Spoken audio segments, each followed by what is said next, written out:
భర్త పేరేంద్రా clear next వి మనోజ మోరపల్లి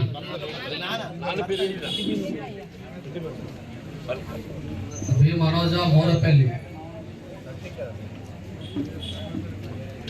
ఏ శోభ మోరపల్లి వి శోభ మోరపల్లి ఎన్ సునీత మోరపల్లి ఎన్ సునీత మోరపల్లి ఏ లక్ష్మి మోరపల్లి ఏ Lakshmi Morapalli Lakshmi B స్వరూప Morapalli B Mahender Morapalli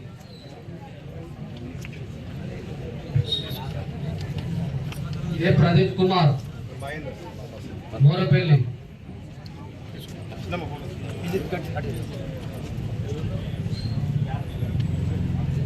next Tippanapeta G వాణి Tippanapeta G వాణి శ్వేత B శ్వేత గోపాలపేట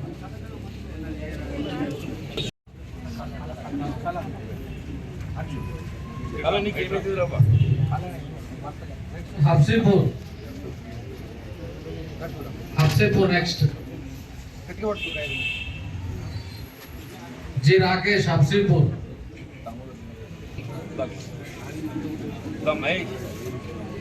నాన్న పేరు నెక్స్ట్ గొల్లపల్లి నర్సింగాపూర్ ఏ అమృత ఏ అమృత నెక్స్ట్ తక్కలపల్లి తక్కలపల్లి అయిన అరుణ ఈ రాజకుమారయ్య తక్కలపల్లి ఈ మీద ఖాళీ అదేంటా నీకేనా భర్త పేరు next Lakshmipur sir sir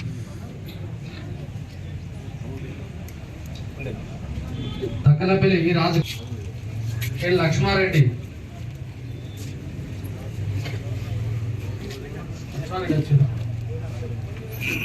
D Dubbaiah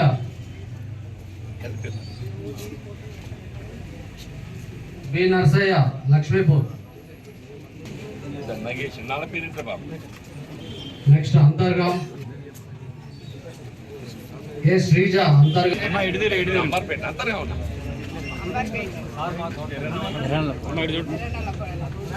ఏ పెద్ద గంగారాం అంబార్పేట్ పెద్ద గంగారాం బి లింగవ్వ అంతర్గాం నీ పేరు పెద్ద గంగారామా బి లింగవ్వ అంతర్గాం మరి ఎర్ర ఎర్రగా ఉన్నావా B Lingavva Damodar next Veldurthi U Lakshmi Rajam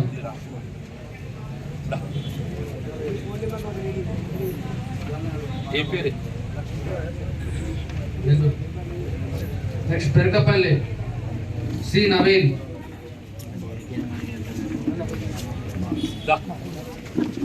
Naveen నీ కొడుకా నీ పేరేంది కొండరాయుడా నెక్స్ట్ ఏ మల్లవ్వ పెరకపల్లి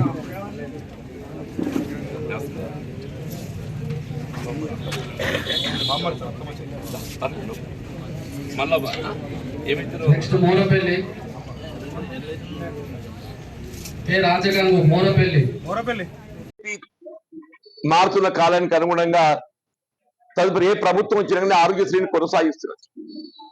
ఇప్పుడు కూడా ఇది ఎందుకు చెప్తున్నాను చెప్పంటే ఇప్పుడు ఇక్కడికి వచ్చిన అందరం కూడా ఈ ముఖ్యమంత్రి సహాయ నిధి అనేది మన ప్రభుత్వ పరంగా వైద్య సదుపాయం పొందలేక ఆరోగ్యశ్రీని కూడా పొందలేక నగదు రూపాన ఏదైతుందో అప్పో చేసి వైద్య సాయం పొందినటువంటి వాళ్ళు ఈ ముఖ్యమంత్రి గారి యొక్క సహాయం ఇది కొంత మేరకైనా లభిస్తాయని చెప్పని మనం దరఖాస్తు చేసుకోవడం, అది వల్ల మనం సాయం పొందుతున్నాం.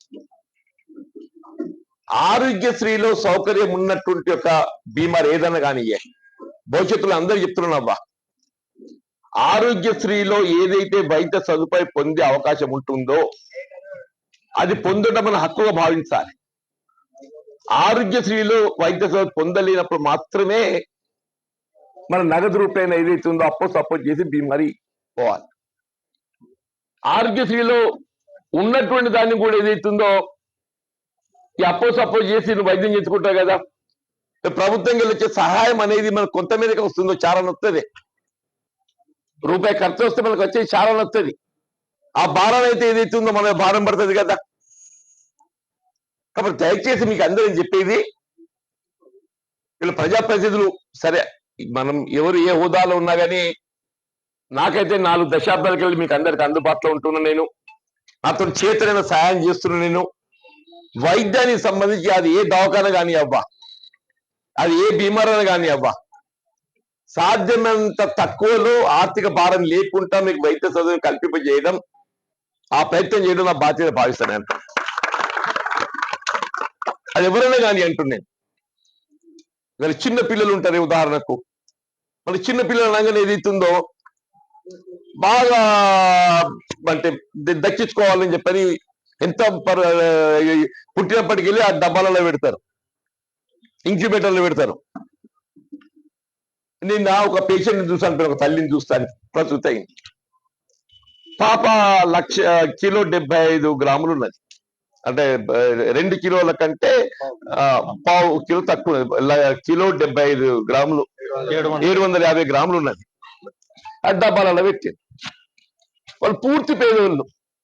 మరి ఇక్కడ మన మాతా శిశు సంరక్షణ కేంద్రం ఉన్నది. ఈ మాతా శిశు సంరక్షణ కేంద్రం లోపల ఏదైతే ఉందో మనకు ఉచితంగా ప్రసూతి లభిస్తుంది.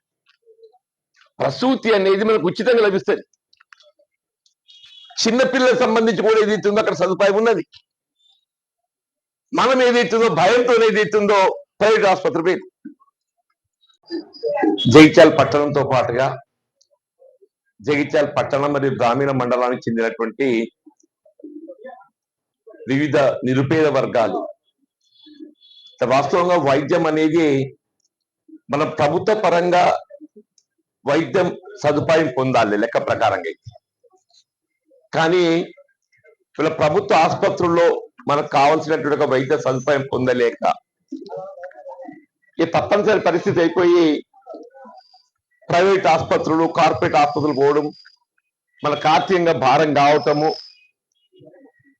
అటువంటి ఒక ఆర్థిక భారాన్ని కొంత మేరకైనా సహాయం చేయాలన్నటువంటి ఒక భావనతోని ఇలా రాష్ట్ర ప్రభుత్వం గౌరవ ముఖ్యమంత్రి గారి యొక్క సహాయ నిధి అని చెప్పని మనకు ఆర్థికంగా సహాయం చేయడం జరుగుతుంది. అంటే మనం కూడా ఏదైతుందో ఏ రుగ్మత అంటే బీమారి ప్రభుత్వ ఆసుపత్రిలో వైద్యం పొందే అవకాశం ఉంటే ప్రభుత్వ ఆసుపత్రిలో వైద్యం పొందడం మన హక్కు. అది మనం ఏమనుకుంటామంటే ప్రభుత్వ ఆసుపత్రి పోతే పట్టించుకోరు, సరే ఇప్పుడైతే ముందు వైద్యం చేసుకుందాం, తర్వాత ఎట్లయితే గట్ల అని చెప్పిన అప్పో చేసి ప్రైవేట్ ఆసుపత్రిలో పడిపోతుంటాం. అది మనకు ముందు తెలిసి రాదు, కానీ తర్వాత ఏదైతుందో ఆర్థిక భారం మనకు కుంగదీస్తుంది. ఇవన్నీ దృష్టిలో పెట్టుకొని ఏదైతుందో ప్రభుత్వ ఆసుపత్రుల కంటే ఇంకొద్దిగా మెరుగైన సదుపాయం అందింప చేయాలనే భావనతో అప్పుడు రాజశేఖర రెడ్డి గారు ముఖ్యమంత్రి ఉండగా 2004-05 అంతకుముందు ఎప్పుడు లేకుండే రాజీవ్ ఆరోగ్యశ్రీ అని చెప్పని మన కార్పొరేట్ స్థాయిలో పెద్ద పెద్ద ఆసుపత్రుల్లో కూడా ఉచితంగా వైద్య సదుపాయం పొందేటువంటి అవకాశం కలిగించి మనం ఎవరూ ఊహించలేదు. అప్పుడు రాజశేఖర రెడ్డి ముఖ్యమంత్రి ఉండగా రేషన్ కార్డు కలిగి ఉంటే చాలు, రేషన్ కార్డు కలిగి ఉంటే చాలు ఏదైతుందో అది గుండె నొప్పే కానీ, లేక మెదడుకు సంబంధించే కానీ, మూత్రపిండాలకు సంబంధించే కానీ, ఆర్తో బొక్కలకు సంబంధించి ఇంత పెద్ద వైద్యమైన కానీ ఏదైతుందో వీళ్ళ ప్రైవేట్ ఆసుపత్రుల్లో ఆరోగ్యశ్రీ ఉచితంగా పొందేటువంటి సౌకర్యం కల్పించింది. కిమ్స్ కానీ, మన కరీంనగర్ అందుబాటులో చెల్మెడ కానీ, ప్రతిమ కానీ, ఇవన్నీ కూడా రాజీవ్ ఆరోగ్యశ్రీ అందులో మనకు సదుపాయం ఉన్నది. వాళ్ళు ఉచితంగా ప్రస్తుతి చేస్తారు, వాళ్ళు. లేదు, అందరం కూడా దాన్ని వినియోగించుకునే ప్రయత్నం చేసుకోవాలని నా సలహా సూచన. ఇదేమైనా ఇవాళ ఈ ముఖ్యమంత్రి గారి సహాయ నిధి నుండి కొంతమేరకైనా మీకు ఆర్థికంగా సహాయం అందింపజేయాలని చెప్పని మీరు దృష్టి తేవడం, ఇవాళ గౌరవ ముఖ్యమంత్రి గారి దృష్టి తీసుకెళ్లడంతో వారు మనకు వీలున్న కాడికి ఏదైతుందో ఈ ఆర్థిక సహాయం చేసిండ్రు. దీన్ని ఏదైతే మీరు సద్వినియోగం చేసుకోండి. భవిష్యత్తు కొరకు మాత్రమే నేను చెప్పింది. ఇది జరిగింది భవిష్యత్తు కొరకు ఏదైతే ఉందో అది ఏ బీమారైనా కానీ సాధ్యమైనంత వరకు మనం ప్రభుత్వ పరంగా ఆరోగ్యశ్రీ ద్వారా పొందే ప్రయత్నం చేసుకోవాలి. తదుపరి మాత్రమే తప్పనిసరి పరిస్థితి అయితేనే ఈ ఆర్థిక భారాన్ని మనం మోసుకునే విధంగా చూడాలి. ఇదొకటి నా సలహా సూచన చెప్పంటున్నా. నాకు కూడా ఎప్పటికీ అందుబాటులో, గ్రామంలో కూడా మన మిత్రులందరూ కూడా ఎప్పుడు అందుబాటులో ఉంటారు. టెలిఫోన్ ద్వారా దృష్టి పట్టుకొచ్చినా కానీ నేను మీకు సలహా సూచన ఇవ్వడానికి నేను ఎప్పుడు సిద్ధంగా ఉంటానని చెప్పని మనవి చేస్తూ ఇప్పుడైతే చెక్కుల పంపిణీ ముందు గ్రామీణ ప్రాంతానికి వెళ్ళి మొదలుపెట్టాను.